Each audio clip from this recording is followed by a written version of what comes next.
Alors aujourd'hui, on va aborder un sujet. Est-ce qu'on peut faire un sourire là? On se relâche un peu, on se détend. Est-ce qu'on peut sourire? Ah ok, c'est cool. Non, ça va être un bon moment.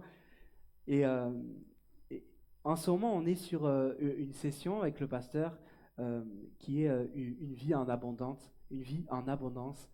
Et la semaine dernière, il nous a fait vraiment une prédication extraordinaire. En tout cas, elle m'a beaucoup parlé. Et je vais essayer de continuer dans cette lancée. Et le Seigneur m'a mis à cœur il y a quelques mois un sujet pour ma vie à la base, mais je souhaite aussi le partager à l'Église parce que je pense que ce qu'on reçoit, on doit le partager. Et du coup, on va parler justement des éléments de l'esprit et on va le faire en 2 prédications. Donc la semaine prochaine, vous allez devoir me supporter encore une fois. Voilà. Et donc du coup, je vais un peu spoiler la semaine prochaine et pour vous donner un peu l'eau à la bouche. Donc les 4 éléments qu'on va aborder, on va les aborder en 2 prédications. Il y aura la terre qu'on va aborder aujourd'hui, qui est associée à nos fondements, qui reposent sur la parole de Dieu. Voilà, la terre, on va le développer, c'est les fondements de nos vies, de nos foi, l'enracinement. On va parler du vent, qui pour moi aujourd'hui représentera la révélation et la direction du Saint-Esprit dans nos vies. Et la semaine prochaine, au point 3, nous allons parler de l'eau et ensuite de l'huile, que je développerai, pour ceux qui veulent entendre. Et en 4e point, le feu, que je développerai aussi la semaine prochaine. Tiens, tu vois, je préfère entendre le feu ce matin. Eh ouais. Mais avant d'avoir le feu, il faut avoir les fondements bien enracinés et une direction dans laquelle marcher avant et après on parlera de l'eau. Vraiment, je pense qu'il y a des étapes cruciales dans la vie d'un disciple et je souhaite que l'Église soit des disciples et pas des chrétiens, des disciples engagés. Amen. Seigneur, je te remercie pour ta parole, Seigneur. Je te remercie et je prie que tu prennes toute la place, que ça soit ton message, Seigneur. Je refuse, Seigneur, de passer à côté de quoi que ce soit. Alors je prie que tu disposes les cœurs ce matin, que tu viennes, Seigneur, déposer ta parole, car c'est toi la parole, tu es le logos de nos vies. Alors que ton nom soit glorifié, que ton nom soit élevé. Dans le nom de Jésus-Christ. Amen. Amen. Donc comme je vous disais, j'ai un sujet qui m'est venu dans le cœur il y a plusieurs mois, parce que comme vous tous, je cherche l'équilibre. Vous voyez, l'équilibre, pas cela, celui du cœur. Et je cherche cet équilibre dans ma vie. Et à chaque fois qu'on a des changements dans nos vies, il faut savoir se réadapter par rapport aux changements de nos vies. Parce que sinon, c'est comme ça, on s'éteint petit à petit. Et le Seigneur refuse cela pour nos vies. Et il m'a bien parlé par rapport à ça. Parce que c'est vrai que c'est difficile la gestion du temps. On n'en parlera pas ce matin. Évidemment, ce matin, on ne pourra pas tout aborder. Au fur et à mesure que j'écris cette prédication, je me dis, il va me falloir 2 heures. Le pasteur qui m'a dit, tu as 45 minutes. Je lui ai dit, ok, on va synthétiser. Donc, du coup, voilà. Et je cherche l'équilibre. Et il m'est venu vraiment par l'esprit ces 4 points que le Seigneur a déposés sur mon cœur. Mais le Seigneur m'a dit, les 4 points doivent être en équilibre. On ne doit pas être. Nous, on cherche le feu. En vrai, on est d'accord? On cherche l'huile et le feu. On est OK. Tout le monde cherche ça. Tout le monde cherche la démonstration de la puissance de Dieu. Et souvent, surtout dans nos communautés évangéliques, où vraiment on est axé sur la démonstration de la puissance de Dieu. Et c'est pas mauvais, mais, mais je pense qu'on doit être équilibré dans nos vies. On ne doit pas chercher que la démonstration. Parce que Dieu est vivant et il vit dans des petites choses aussi. Et il nous demande d'être équilibré, de pouvoir être des disciples. Un disciple est équilibré. Un disciple, c'est pas un farfelu, parce qu'il représente le royaume de Dieu. Et il doit être équilibré sur les points que l'Esprit va mettre. En tout cas, c'est comme ça que Dieu m'a révélé ces choses-là. Après, je me prêche à moi-même, les amis. Ce que je vous dis ce matin, j'essaye de trouver l'équilibre, mais à chaque fois qu'il y a quelque chose qui bouge dans notre quotidien, des trucs qui se rajoutent ou qui s'enlèvent, il faut toujours remodeler notre culte personnel, notre vie de prière, notre vie avec le Seigneur. Donc, ces points-là, je me le prêche aussi. Ok, vraiment, c'est ce que tu dois retenir ce matin. Sois complet et équilibré. Sois complet et équilibré. Et je t'assure que ça va t'éviter beaucoup de problèmes et de frustrations. Parce que des fois, on est des églises de frustrés. Et je refuse ça pour vous. Vraiment, on est des églises d'hommes et de femmes sauvés par la grâce de Jésus-Christ. Amen. Ok, la terre. La terre, comme je disais, c'est le fondement de ta foi, de tes croyances, de ta doctrine et de ton caractère. Et ça, c'est la première étape pour tout le monde. Parce que comme je disais tout à l'heure pour le service, la compétence ne suffit pas. Franchement, aujourd'hui, je préfère voir quelqu'un qui a un savoir-être et qui n'a aucune compétence. Celui-là, pour moi, est un disciple. Tu peux avoir toutes les meilleures compétences de la planète. Si tu n'as pas la terre, le fondement de ta foi, de tes croyances, de ta doctrine, que ton caractère n'est pas enraciné en Jésus-Christ, tu ne peux pas être un disciple. Désolé de vous le dire, mais après, on ne se culpabilise pas parce qu'on a un Dieu de grâce, mais nous devons aller à la repentance. Et vraiment, la parole nous enseigne cela. Et il n'y a qu'une seule recette, la Bible. Ah, vous savez, c'est pas d'être casse-pied. La Bible ne doit pas être un fardeau à lire, bien au contraire. Et aujourd'hui, et je prie volontairement, je ne parlerai pas de la parole qui est la puissance aussi du Saint-Esprit, la parole qui libère, la parole. Je ne vais même pas parler de ça ce matin. Je vais vous parler d'un côté pratique de la Bible, parce que la Bible est un livre de vie qui est pratique, pratique pour chacun de nous. Il nous a laissé sa parole pour que nous puissions avancer. Et, petite parenthèse dès le début, la parole doit se lire dans son contexte. J'entends trop souvent des versets sortis de leur contexte qui n'ont absolument rien à voir à ce que la parole voulait dire. Je crois que c'est l'herméneutique qui nous dit ça. C'est vraiment l'étude du contexte de la parole de Dieu. Et la parole de Dieu doit être... On ne peut pas prendre un verset et dire, voilà, parole d'évangile, boum, j'en prends un au hasard et j'en fais une doctrine. Non, parce qu'il y avait un contexte, il y a une situation, il y a une histoire, et la parole de Dieu doit être lue de cette manière-là. Jamais, c'est pour ça qu'on encourage les gens, et moi en tout cas j'encourage les gens à ne pas avoir de plan de lecture de style la pensée du jour, parce que ça ne suffit pas. La pensée du jour, c'est un verset isolé, réfléchi par quelqu'un d'autre, et c'est pas l'esprit qui te révèle, tu as du pré-mâché. Voilà. C'est comme les oiseaux, vous savez, qui viennent et qui mangent et qui vomissent dans la bouche de leur bébé pour pouvoir mâcher, parce qu'ils ne peuvent pas mâcher, et c'est comme ça qu'ils nourrissent les bébés. Alors je ne pense pas qu'on soit des bébés avec où on ravale le vomi des autres, hors de question. Hein. C'est un peu rude, hein, je l'avoue. Hein. Faut choquer un peu de temps en temps. Mais du coup, lisez la parole de Dieu, vous prenez un livre et vous le lisez. Vous commencez Matthieu, vous finissez Matthieu. Et surtout l'Ancien Testament où il y a beaucoup de contexte, il faut lire dans l'ensemble pour pouvoir avoir une vision large de la parole de Dieu. Ok ? Je lisais un sondage et vous savez, à la suite d'un sondage, il dit qu'en France, il n'y a que 20% des Français qui lisent sa Bible au moins une fois par semaine. Ça choque personne ? Ça choque personne ce matin ? 20% des Français chrétiens lisent sa Bible une fois par semaine. Oh, et on prie pour le réveil, il faut commencer par autre chose. Hein. Il faut commencer par s'enraciner. Oh, on prie pour le réveil, mais je crois que nous devons prier que nous ayons plus d'amour pour le Seigneur, plus d'amour pour la lecture, plus d'amour à passer du temps avec lui. Et Dieu le donne. Moi, franchement, je dis quelqu'un, je ne suis pas quelqu'un qui aime lire, forcément, mais je fais cette prière et Dieu me donne l'appétit. Il me donne la soif de vouloir chercher. Oh, sa parole est merveilleuse. Oh, à chaque fois que je suis dedans, que je fouille comme ça, et que je lis, et que je me dis, c'est incroyable. Hier, j'ai pas vu l'heure, il était 1h du matin, j'étais encore dessus. Je me suis dit, demain, il y a le culte. Mais la parole est vraiment quelque chose d'extraordinaire. Elle nous parle de tous les sujets. Elle nous parle de notre foi, de notre caractère, de nos croyances. Et il nous a laissé cet enseignement. L'enseignement est basé sur la parole. Ne commençons pas à inventer. Salomon dit qu'il n'y a rien de nouveau sous le soleil. Alors restons accrochés à ce qui nous a été laissé. Et ce matin, je vais prendre beaucoup de versets, on va lire ce matin.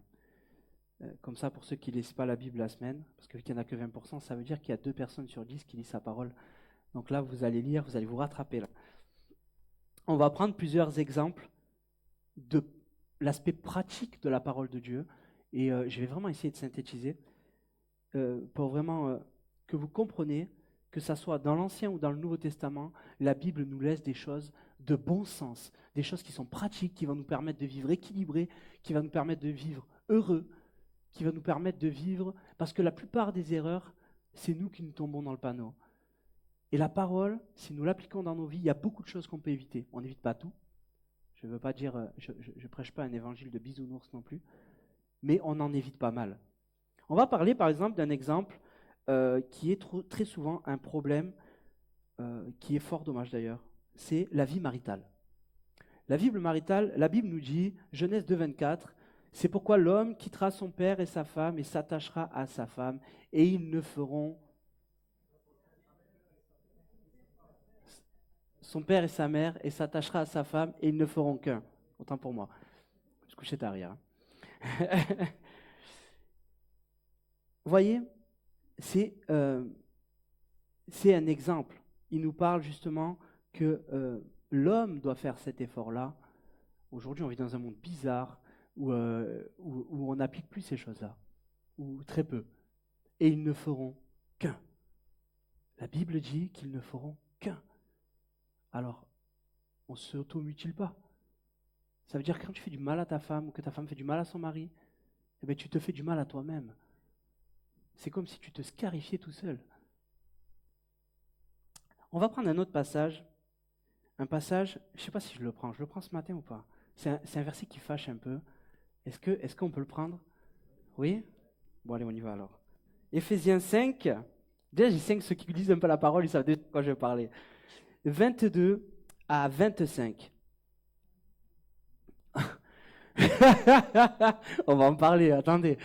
Femmes, soumettez-vous à votre mari comme au Seigneur. Verset 23. Car le mari est le chef de la femme, comme Christ est le chef de l'Église, qui est son corps, et dont il est le sauveur. Verset 24. Mais tout comme l'Église se soumet à Christ, que les femmes aussi se soumettent en tout à leur mari.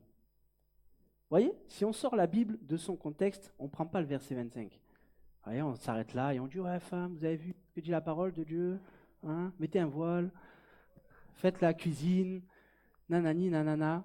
Et là, je sors la Bible de son contexte. Verset 25. Marie, aimez votre femme comme Christ a aimé l'Église, et il s'est donné lui-même pour elle. Alléluia. Les femmes, quand vous lisez ce passage, la pression n'est pas sur vous. Je vous le dis, la pression n'est pas sur vous. Parce que c'est vrai que ce passage choque, mais la pression est sur les hommes. Les hommes, vous êtes le chef de famille, ok, mais ça ne donne pas tous les droits d'être chef de famille. Chef de famille, la parole nous dit que ça ne nous donne pas tous les droits. Un chef de famille, ce n'est pas un tyran de famille. Alors les femmes, quand vous entendez d'être soumises, entre parenthèses, soumises à vos maris, mais il y a un sens. Il y a un sens. Parce que si les maris n'aiment pas leur femme comme Christ a aimé l'Église, Marie, n'attendez pas de vos femmes qu'elles soient soumises. Il est hors de question que vos femmes vous soient soumises. Hors de question. Du moment que vous ne les aimez pas comme Christ a aimé son Église et qu'il est allé jusqu'à mourir pour elle, et encore 2000 ans plus tard, il a le souci des églises, il a le souci de ses enfants, n'attendez rien de vos femmes jusqu'à que vous n'ayez pas un caractère comme Christ avec vos femmes. Parce que il y a un sens. C'est Jésus qui est venu sauver l'Église. L'Église ne s'est pas sauvée seule. La parole nous montre cela. Et c'est pour ça que nous devons étudier, pour comprendre ces choses-là. Femmes, si vous êtes soumises à votre mari parce qu'il est comme Christ, il a aimé l'Église, ce n'est pas de la soumission. Oh, vous avez un homme extraordinaire. C'est un plaisir de la vie commune. Ce sera un homme qui sera attentionné. Ce sera un homme qui ne demandera jamais quelque chose qui fera du mal à sa femme. C'est un homme qui prend soin d'elle, qui la complimente, parce que la parole nous dit que nous sommes des enfants de Dieu, héritiers, co-héritiers du royaume. Nous sommes tous des rois et des reines. Donc ton mari doit te traiter comme une reine. Et après, tu pourras le traiter comme un roi. Entends la parole de Dieu. Il y a un sens. Alors Marie, appliquez. Et je me le dis, aimons nos femmes comme elles le méritent. Aimons nos femmes comme elles le méritent. Et les femmes, ne soyez pas trop dures avec nous. C'est pas toujours facile. Hein? On est OK? Ne soyez pas trop durs. C'est pas toujours facile d'être un représentant de Jésus dans son foyer, parce que nous sommes aussi que des hommes. Je vous demande vraiment de la clémence avec nous. OK? Alors, c'est comme ça que nos vies est. On a un Dieu de grâce, nous sommes de grâce, les uns avec les autres. Nous passons par la repentance. Je demande pardon à ma femme à chaque fois que je déconne. Et je le dis même publiquement. Je ne suis pas un mari parfait, ni un père de famille parfait.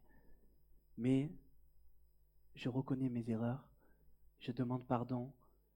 Et comme dans notre vie de chrétien, la repentance nous amène à la transformation. Parce que si tu es toujours dans la repentance et que tu ne changes pas, je ne dirai pas la suite. Mais tu as compris. Bon, on pourrait en parler vraiment beaucoup parce que la Bible nous parle vraiment de cette relation homme-femme. Et je vous laisse vraiment le soin de chercher, j'espère que ça vous donne l'eau à la bouche pour ceux qui sont en couple, pour ceux qui vont être en couple aussi. On n'attend pas de s'enseigner quand on vit le moment, on se prépare avant de rentrer dans cette vie. Parce que la vie de famille, c'est pas toujours facile avec tous les sujets, mais on ne doit pas se laisser submerger par nos émotions. On va un petit peu avancer.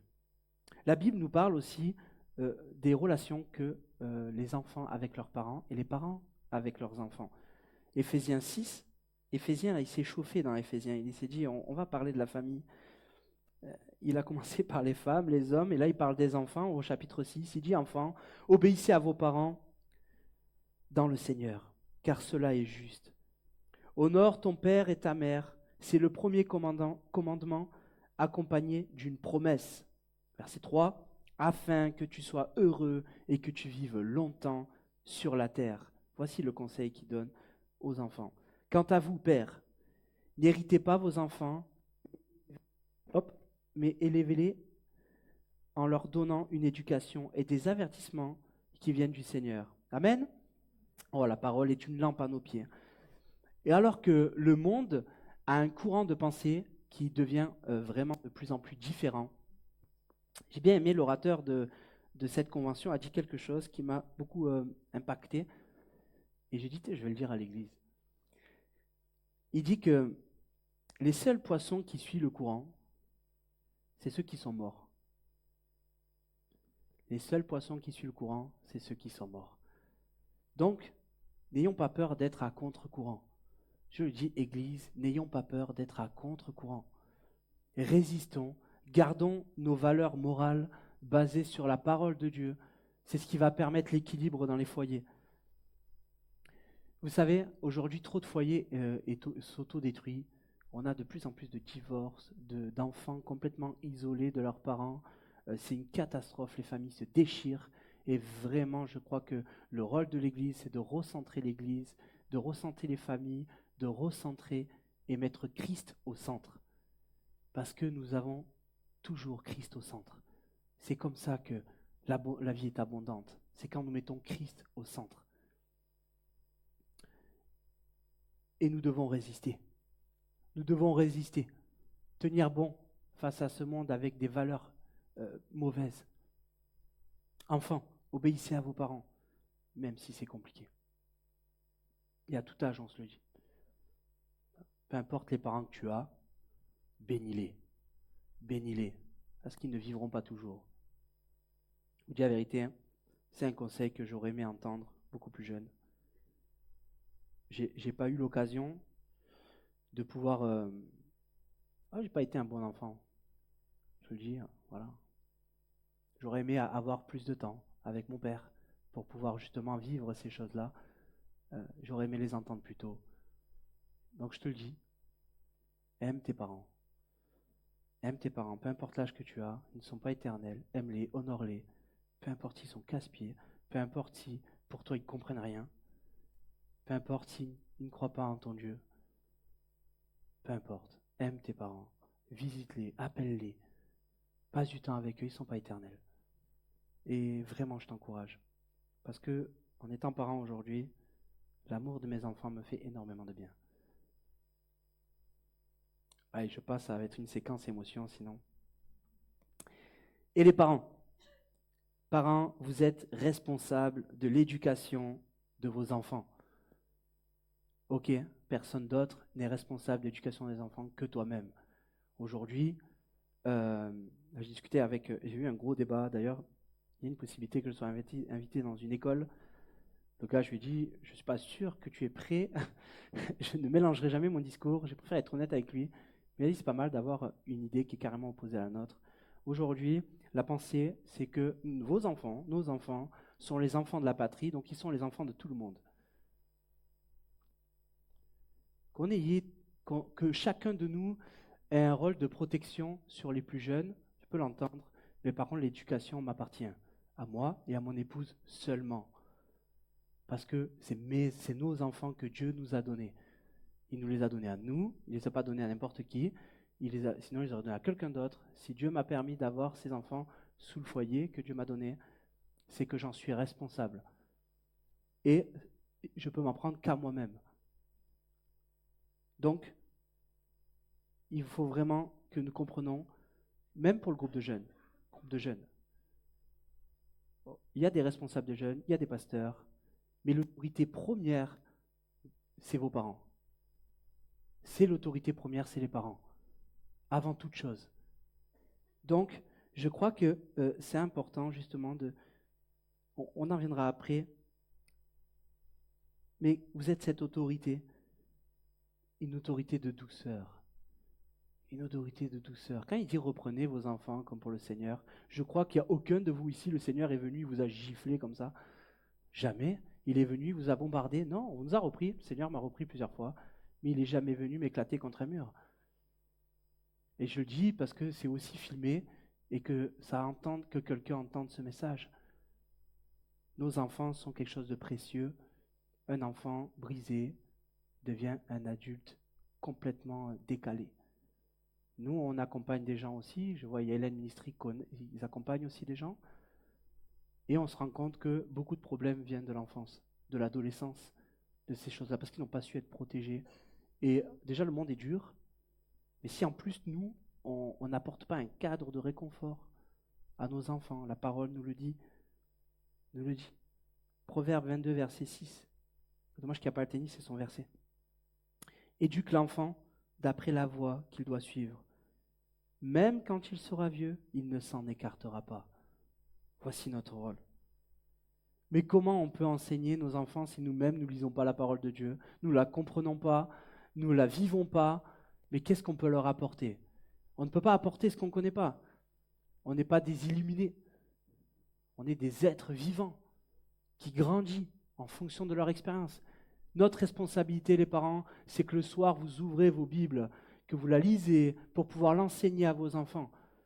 Votre responsabilité, c'est de prier pour eux chaque jour, de les mettre sous couvert. Je dis ça aux grands-parents aussi. Priez pour vos petits-enfants. Moi, j'ai vraiment une grâce exceptionnelle d'avoir Axel et Nadia qui sont fidèles dans la prière et on sent le poids de la prière. D'ailleurs, regardez juste leur famille. Je les mets à l'honneur. Tous les enfants sont au Seigneur, au service. C'est le poids de la prière. Alors ne désespère pas dans la prière parce que Dieu agit fidèlement. Enseignez vos enfants dès le plus jeune âge parce qu'après c'est dur. Après c'est dur. Quand ils grandissent après, ils ont fait leur schéma, ils ont fait leur truc, ils ont raison. Tu as tort, tu n'as rien compris. Et après c'est compliqué. Après il faut taper fort quoi. Il faut que le Seigneur brise les forteresses de pensée. Et ça devient après un fardeau. Évitons que nos enfants tombent dans des choses qu'ils peuvent esquiver, quoi. Hein, on n'esquive pas tout, mais on peut en esquiver pas mal. Mes enfants, vraiment, je prie qu'ils ne passent pas par là où je passais. Je refuse. Parce que les amis, c'est beau, c'est vrai, j'ai un beau témoignage.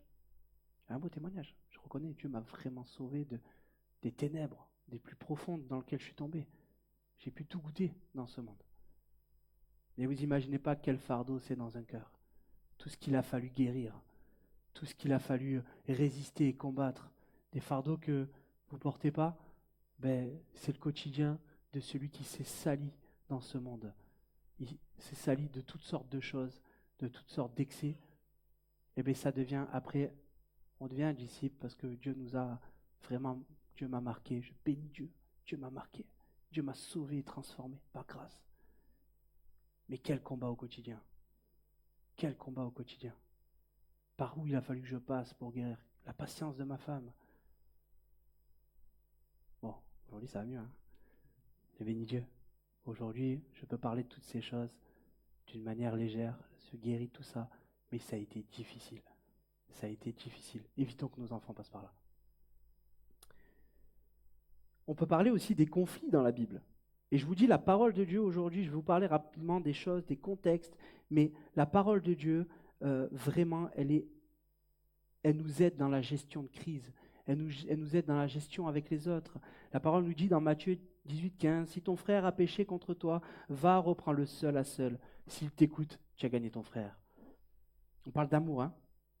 On ne parle pas de reprendre ton frère en l'accusant de toutes sortes de choses, hein. Là, c'est Jésus qui parle en plus. Mais s'il ne t'écoute pas, prends avec toi une ou deux personnes, afin que toute l'affaire se règle sur la déclaration de 2 ou 3 témoins. S'il refuse de les écouter, dis-le à l'Église. S'il refuse d'écouter l'Église, qu'il soit à tes yeux comme le membre d'un autre peuple et le collecteur d'impôts. C'est dur, mais c'est vrai que parfois, il y a des gens qu'on n'arrive pas à rattraper de la réalité. Mais il y en a d'autres qu'on arrive à rattraper. Et on s'encourage. Vous avez vu, il ne parle pas de WhatsApp, il ne parle pas du téléphone, il parle d'aller voir un frère, de discuter yeux à yeux, les uns les autres. Il ne dit pas, va commérer à quelqu'un qui va aller le voir avec des propos complètement différents,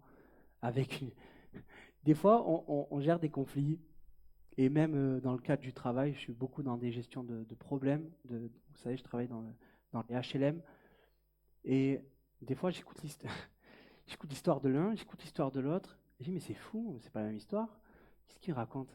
Ça n'a absolument rien à voir. Il n'y a aucun point qui concorde. Tu ne peux même pas te rattacher à un point où on dit, ok, on va démarrer de là. Rien ne concorde. La vérité des uns et des autres est des fois tellement distendue que c'est pas toujours facile. C'est pour ça qu'il est important de se voir et de discuter. Ah, tu l'as vécu comme ça, toi? Ah, peut-être que vous avez tous les deux raison. Mais vous l'avez pas vu pareil. Tellement d'histoires peuvent se régler juste en se disant pardon, en se regardant droit dans les yeux et dire ça m'a fait un peu mal quand même. Et peut-être que tu as mal interprété. Peut-être juste que toi, tu es blessé dans ta vie. Cette parole n'était pas méchante, mais pour toi, elle est dure. La personne en face ne savait pas par où tu es passé. Vous voyez? Des fois, on ne fait pas exprès, on se blesse un peu. Mais c'est pas une sujet de se disputer, d'avoir la haine les uns contre les autres, et surtout pas d'emmagasiner ces choses-là. Mais Jésus nous donne un enseignement merveilleux dans les béatitudes. Je sais que Nathan, ça lui plaît. Nathan aime beaucoup les béatitudes. Il médite pas mal ce passage-là. Et Matthieu 5,9 nous dit « Heureux ceux qui procurent la paix, car ils seront appelés fils de Dieu. » Oh, je le redis. Heureux ceux qui procurent la paix, car ils seront appelés fils de Dieu. Amen. Alors il faut qu'on soit des artisans de paix, pas des artisans de commérage. Quand un conflit est là, on ne doit pas l'alimenter, on doit l'apaiser.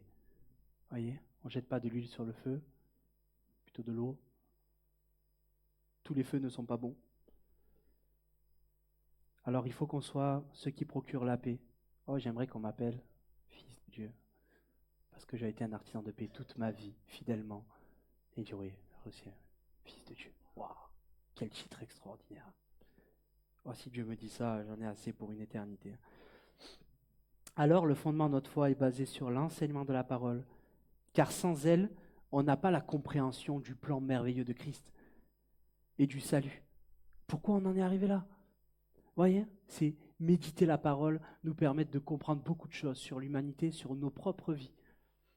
La Bible nous parle de la chute en Adam et Ève. L'humanité a été privée du jardin d'Éden. Et la mort est apparue. Parce que la Bible nous dit que le péché mène à la mort. Et il nous dit qu'il y a une éternité à l'enfer. Voyez? Ça, c'est sanglant. Mais les amis, on a un Dieu de grâce. Un Dieu extraordinaire. Un Dieu qui avait prévu un plan de secours dès le début. La notion de grâce était présente. Vous savez, la Bible, au début, nous parle vraiment quand ils ont été jetés du jardin. Le Seigneur dit, ils sont nus, et dit que le Seigneur a fait un vêtement de peau. Mais de qui a tiré cette peau? De qui il a tiré? Il y a un sacrifice qui a déjà été fait dans le jardin d'Éden pour l'homme, Adam et Ève. Et ça représentait déjà le sacrifice à la croix. Dès le début, le Seigneur avait le plan d'aller jusqu'à la croix pour nous, parce qu'il nous aime. Mais le péché est rentré dans nos vies.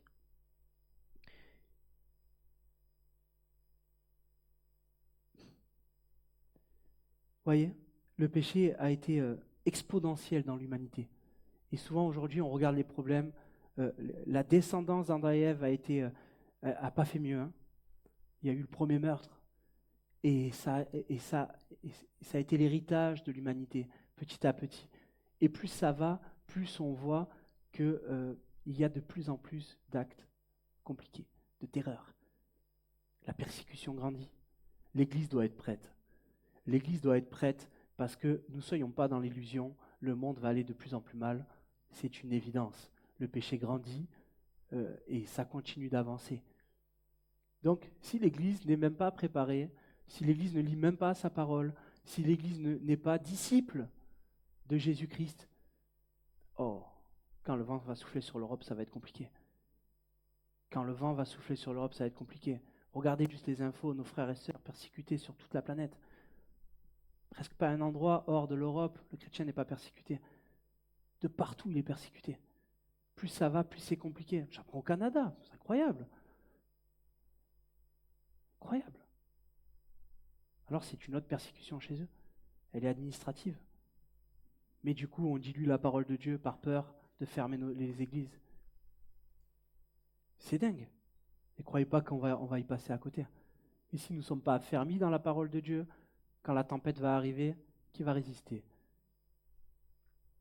Je ne veux pas être dramatique ce matin, ce n'est pas l'idée, parce que je veux rappeler quand même que Christ s'est fait lui-même, lui qui était sans péché, s'est fait péché pour que nous soyons sauvés. Voici la parole, voici l'évangile que nous avons lancé. Le péché est rentré dans l'humanité, mais il y a un plan de secours. Dieu en a sauvé un paquet depuis 2000 ans. Il en a sauvé un paquet. L'évangile est annoncé parce que Christ est allé à la croix et il est ressuscité le 3e jour. Et il est monté et il nous a envoyé l'Esprit Saint. Il est venu parce que le péché est rentré dans l'humanité et que dès le début, la croix est annoncée et la croix est arrivée. Comme pour l'Apocalypse qui est annoncé, l'Apocalypse arrivera. Oh, quand je vois, je fais encore une parenthèse, mais quand je vois au Mali ce prophète qui a annoncé que la fin des temps était là le 6 janvier, et qu'il n'y a pas eu la fin des temps, il s'est gavé, les gens leur ont donné plein d'argent, il s'est acheté une maison, une voiture de luxe. Oh, quel disciple incroyable! Et alors derrière, il a dit, heureusement qu'on a intercédé, ça a déplacé la date. Mais qui es-tu? Qui es-tu? Vous rigolez? Mais des gens ont suivi. Des gens ont suivi. Alors que si les gens lisaient la parole de Dieu, il serait que personne ne sait ni la date ni l'heure. Parce que la Bible nous dit qu'il arrivera comme un éclair et personne ne sera au courant. Et ça sera trop tard, une fraction de seconde, l'Église sera enlevée. Personne ne sait, personne n'est au-dessus de Dieu. Jésus lui-même l'a dit. Si les gens lisaient la parole, ils n'auraient jamais suivi cette personne. Et on n'aurait jamais été ridicule sur toute la terre à dire, regarde ce que les évangéliques font. Si l'évangélique est formé, il n'aurait pas suivi. Il dit, lui, il est bizarre, lui. Oh, qu'est-ce que tu fais? Regarde, lis, tiens, bam, un verset, regarde. Comment tu l'interprètes ça? Toi, tu es au-dessus? Non. Si nous lisons la parole, nous ne serons plus ballottés par des gourous, des gens qui disent n'importe quoi sur les réseaux. Et vu que ça sonne bien dans notre cœur, on dit Amen. Ah oui, Amen. Amen. Si tu donnes tout, tu recevras au centuple. Mais quelle folie! L'évangile de prospérité est une folie, les amis. Jamais. Et ici, c'est pas ce qu'on prêche. L'évangile de prospérité, c'est pas vrai. La Bible nous dit d'être sage avec nos finances. La Bible nous dit qu'il nous a donné vraiment l'intelligence aussi. La sagesse humaine n'est pas que mauvaise. Sinon, il n'y aurait pas de sagesse. Alors Dieu nous a donné de l'intelligence. Il nous a donné sa parole pour pouvoir agir intelligemment dans nos vies, sans entendre des trucs de dire oui, ben voilà, je ne sais pas. Quand on parle de la foi sur la foi, et on rajoute de la foi sur la foi, alors que Jésus a tout accompli. Ok? Ne soyons pas déséquilibrés comme la guérison. Dieu guérit et Dieu veut guérir. Amen. Mais Dieu n'a pas guéri tout le monde. Alors soyons quand même les pieds sur terre. Quand on entend je crois que Dieu va me guérir. Oh, amen. Dieu a été guéri. On prie pour ça. Onction d'huile s'il faut. Mais on attend les médecins. On attend quelques mois pour voir si c'est avéré la guérison. On va voir les médecins pour qu'il atteste lui-même que c'est un miracle que ce que tu es en train de vivre. On va jusqu'au bout de la procédure. On ne dit pas, j'y vais pas. Amen, Dieu m'a guéri, je le prends par la foi. Oui, prends-le par la foi, c'est bien, mais va chez le médecin. C'est pas un manque de foi d'aller. Oh, on a de la chance en France. On a des institutions médicales qui sont sérieuses. Alors, allons au bout de l'idée. Que Dieu se glorifie devant les médecins. Que ça soit un témoignage pour tous. Vous savez, on a accompagné des gens, j'ai vu des gens guérir d'une manière extraordinaire et instantanée. Je bénis Dieu, je sais que c'est vrai, la parole nous le dit, je l'ai vu. Mais on a accompagné des gens jusqu'à leur lit de mort et ils sont morts. Ok? Personne ne va vivre 200 ans en pleine santé. Il faut revenir les pieds sur terre, les amis. Je ne dis pas que le miracle n'existe pas, mais la parole nous centre sur Christ. L'important, c'est que ton nom soit écrit sur le livre de vie. Voici la parole annoncée. Soit que tu as une éternité devant toi. Christ est venu te sauver, te libérer. Il vient aussi guérir les malades. Il vient libérer les captifs. La parole est oui, amen.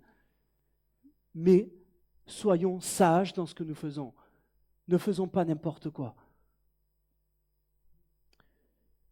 Amen. Alors, le fondement de notre foi est là. Et dans notre lecture, on doit toujours garder ça à la tête. Notre lecture dans la parole de Dieu, c'est que Jésus n'est que grâce. Le fil rouge de la parole de Dieu, c'est la grâce en Jésus-Christ, notre Sauveur et Seigneur. Lisons-la comme ça. La Bible nous montre le chemin. La Bible est un miroir de notre âme. Quand nous lisons la parole, elle reflète notre vie. Elle n'est pas là pour t'accuser. Elle est là pour te transformer. Elle n'est pas là pour t'accabler, elle est là pour te libérer. Ah, gloire à Dieu pour sa parole. Gloire à Dieu. Josué 1,8, je les prends en version second 21. Ceux qui ont Finistère, ils le connaissent par cœur, normalement ils devraient le réciter en fermant les yeux. Josué 1,8 nous dit que ce livre de la loi ne s'éloigne pas de toi. Médite-le jour et nuit pour agir avec fidélité conformément à tout ce qui a été écrit. Car c'est alors que tu auras du succès dans tes entreprises, c'est alors que tu réussiras. Amen. La parole, c'est Christ. La Bible nous dit, je ne l'ai pas pris, mais dans Jean, au premier chapitre, il nous dit que la parole est Christ et qu'il est la lumière pour l'humanité. Sa parole est la lumière qui éclaire nos ténèbres. Cette parole, on doit la préserver comme un trésor dans nos vies. Et je crois qu'on ne peut pas faire sans. Oh, j'espère qu'on va faire changer ce pourcentage. 20% là, je m'en suis pas remis. Alors vous comprenez, après tous ces exemples que j'énonce depuis tout à l'heure, l'aspect pratique de la parole de Dieu. Au-delà qu'elle ait une puissance, elle est aussi un guide qui nous libère. Et je vais finir sur ce passage,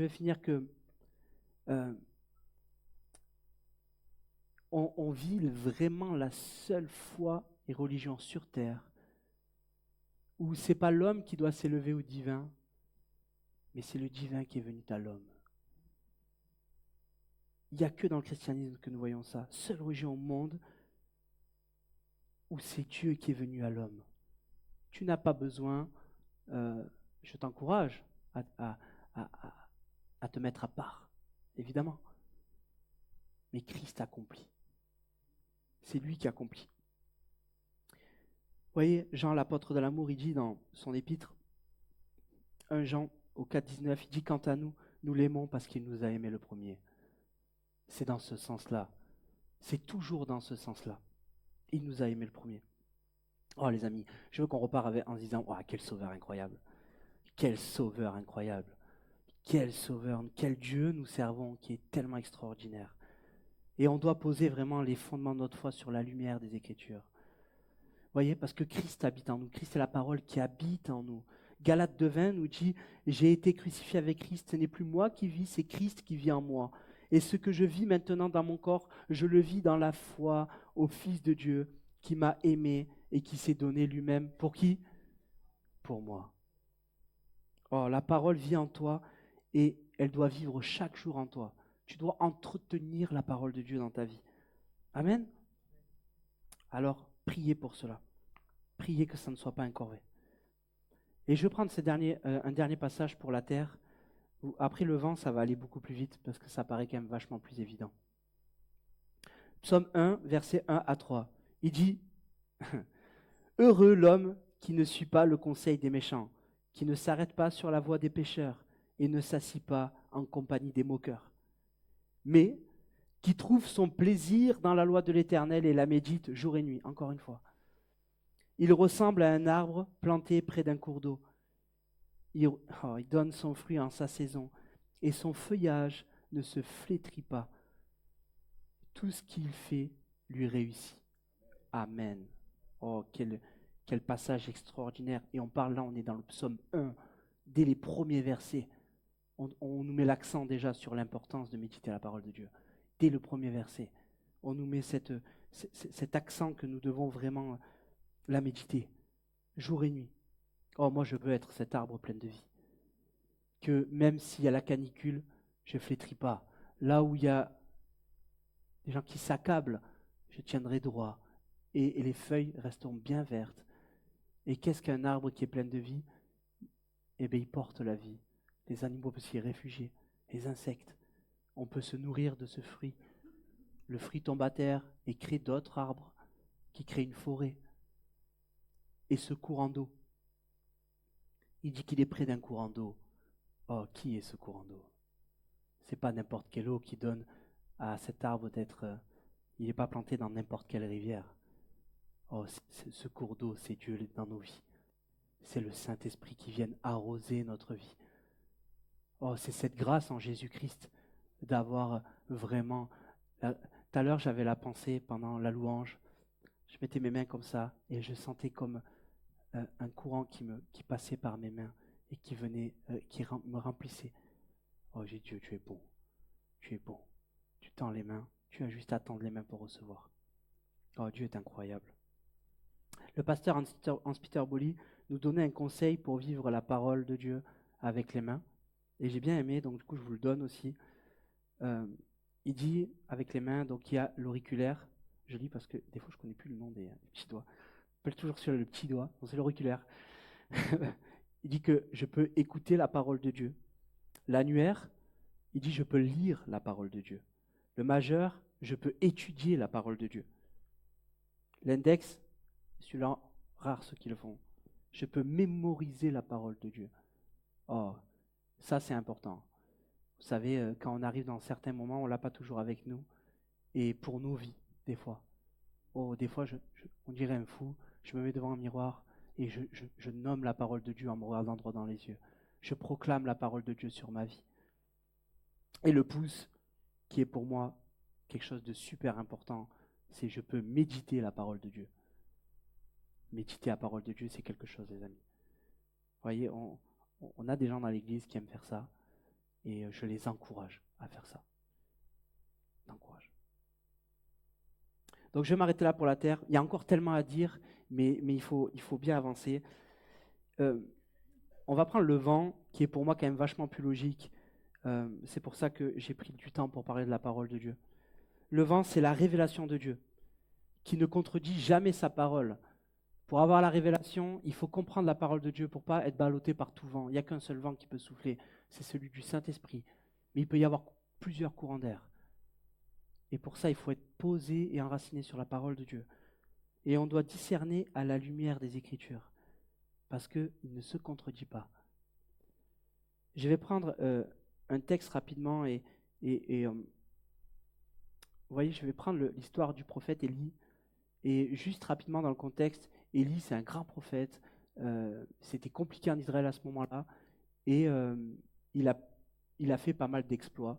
Mais Jézabel, c'est la reine, elle n'était pas contente de ses exploits.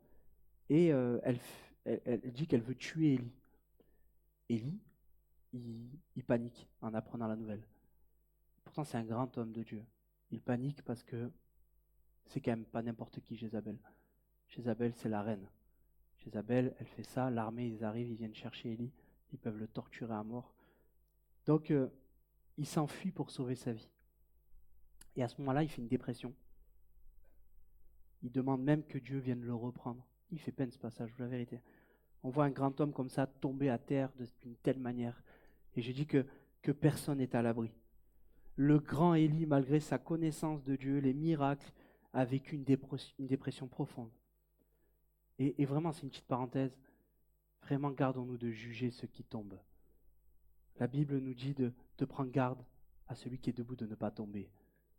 Ça peut arriver à tout le monde. C'est arrivé à Élie, ça peut arriver à tout le monde. Vous voyez, on a un monde en plus qui est tellement actif que la dépression peut tomber sur n'importe qui. Nous devons veiller les uns les autres et nous ne devons pas juger ceux qui tombent à terre, mais de prendre la main et de les relever.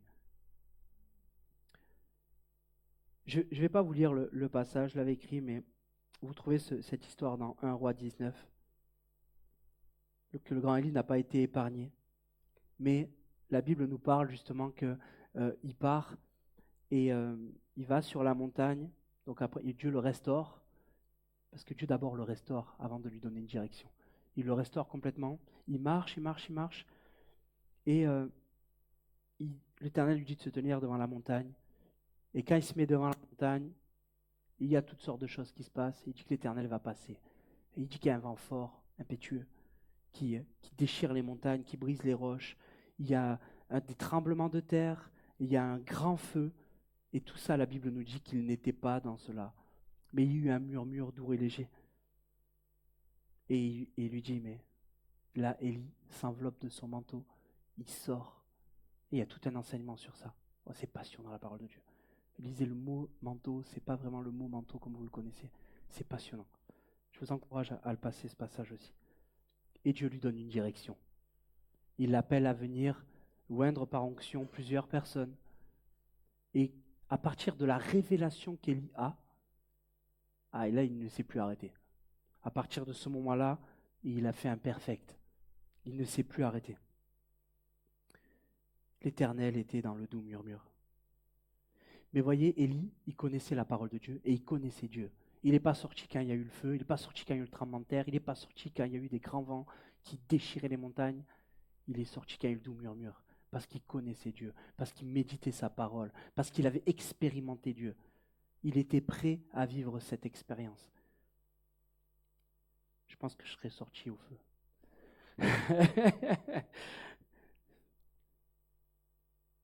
Le vent, c'est la direction de l'Esprit de Dieu pour ta vie. Et pour ça, nous avons besoin d'avoir des temps d'intimité avec le Seigneur, des temps de prière profonde avec le Seigneur. Nous avons aussi besoin des uns et des autres, parce que Dieu parle à travers les frères et sœurs. Nous devons éprouver la parole de Dieu. Moi, quand je reçois une parole, je ne dis pas Amen à tout. Et je préfère éprouver et voir ce que le temps va dire. Vous voyez, j'ai reçu des paroles extraordinaires dans ma vie, mais j'attends qu'elles s'accomplissent. Je les dirai à ce moment-là. Ça n'empêche pas de se préparer, parce que toujours c'est des bonnes paroles, c'est quelque chose qui est bon, mais je reste quand même les pieds sur terre. Je ne dis pas Amen à tout. Mais ne disons pas Amen à rien non plus. Ok ? Je vous encourage à servir. Quand tu es enraciné dans l'enseignement, Dieu te transforme et la repentance te libère, le pardon dans ta vie te libère. Et c'est à ce moment-là, quand tu es libéré de tout ça, que tu as besoin d'une direction dans laquelle marcher. Et Matthieu 15, 14 nous dit, euh, laissez-les, ce sont des aveugles qui conduisent des aveugles. Si un aveugle conduit un aveugle, ils tomberont tous les deux dans un fossé. Oh, c'est chaud là, on arrive au bout là. Allez, courage les amis. Ils tombent dans un fossé. Ah, prenons garde d'être toujours dans la volonté de Dieu. Et vraiment, je veux quand même vous dire que nous avons un Dieu de grâce. Je le répète encore aujourd'hui, car nous devons comprendre que c'est pas une épreuve si difficile que ça. Dieu veut que nous soyons dans sa volonté, mais il use de ses grâces chaque jour pour que ses enfants ils soient dans la volonté de Dieu. Chaque jour, Dieu use de ses grâces pour toi, pour moi, pour chacun de nous. Vous savez, le Saint-Esprit conduit l'Église depuis 2000 ans à travers des hommes et des femmes extraordinaires. Et il le fait encore aujourd'hui. J'aimais bien, hein, le pasteur disait, nous sommes des pasteurs intérim. Un jour ou l'autre, nous allons mourir et nous allons laisser un héritage derrière nous. J'espère que nous laisserons un paquet d'enfants spirituels qui vont grandir, qui seront eux-mêmes des serviteurs de Dieu. C'est ce que le pasteur fait aussi dans ma vie. Il mise en moi, il est sincère avec moi parce qu'il pense déjà à ces choses-là. Et pour que l'œuvre continue, il mise. Vous voyez, on mise. Axel a été le responsable de louange. Il a misé sur Sarah qui a la louange depuis l'âge de 13 ans. Aujourd'hui, elle a 31 ans. Ok, ça fait des années qu'elle est dans l'église, elle était à l'apprentissage de son père.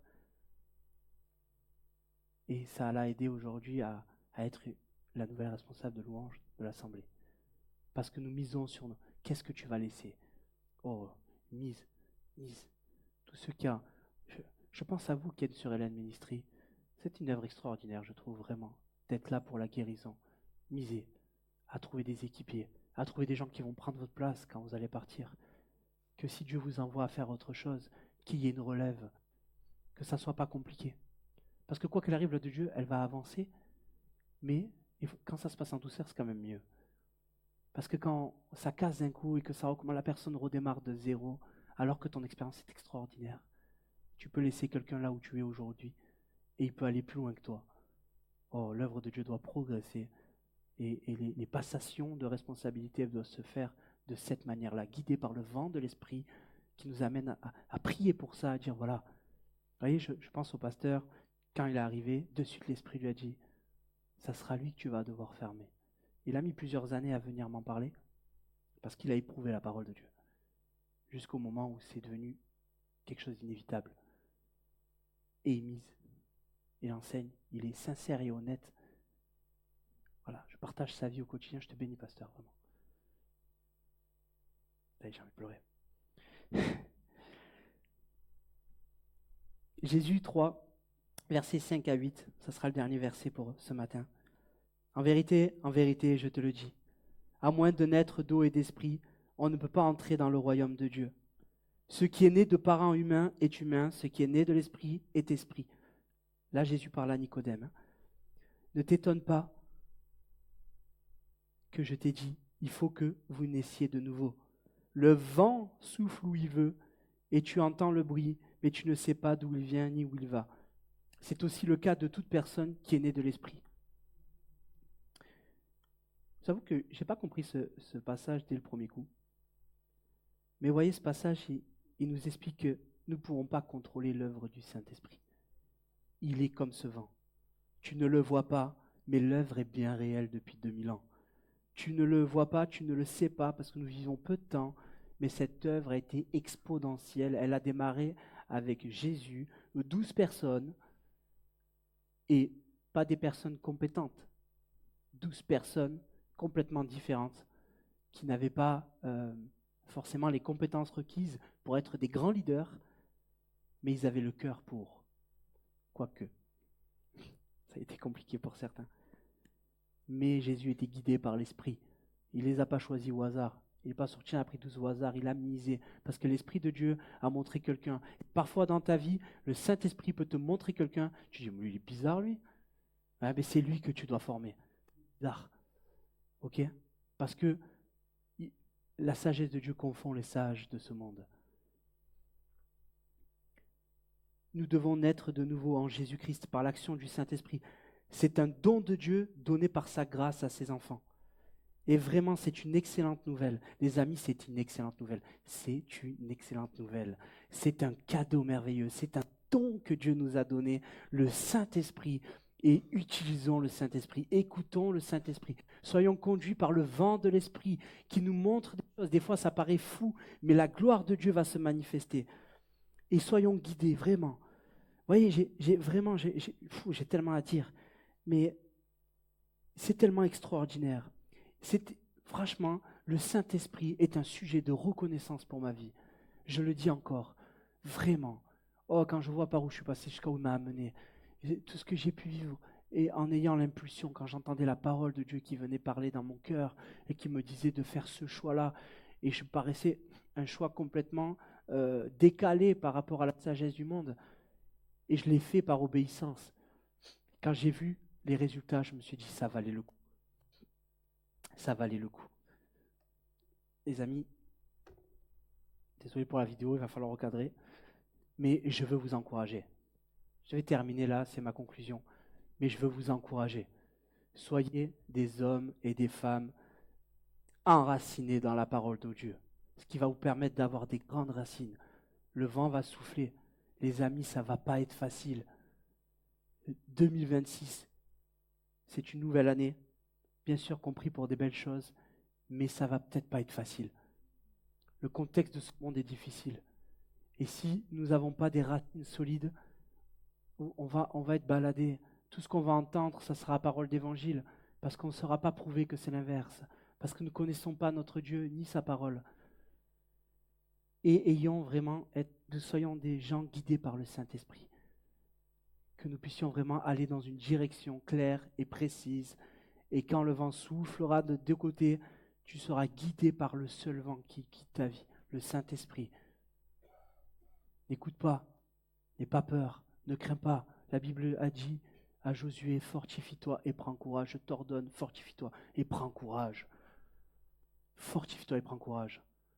Soyons une église résistante, une église équilibrée, une église qui connaît la parole de Dieu. Oh, j'aimerais, quand on lit la parole de Dieu, voir une assemblée qui sort d'un coup sa Bible en papier, qui tombe d'entrée sur le chapitre, parce qu'il sait exactement où c'est, parce qu'il l'ouvre régulièrement, et qui dit, voilà, on est là, on suit ensemble, on lit ensemble, on ne sait pas demain qui peut être là, prêcher l'évangile, vous dire n'importe quoi. Amen. Parce que c'est beau à entendre. Je pourrais faire des bons avec l'équipe de louanges, mais ce n'est pas ça qui fait l'onction de Dieu. L'onction de Dieu est dans sa vérité, dans son obéissance. Vérité de la parole, l'obéissance de celui qui nous guide, la terre et le vent. On ne fabrique pas la présence de Dieu, on la vit. Amen. Est-ce qu'on pourrait se lever, on va prier pour clôturer ce moment merveilleux.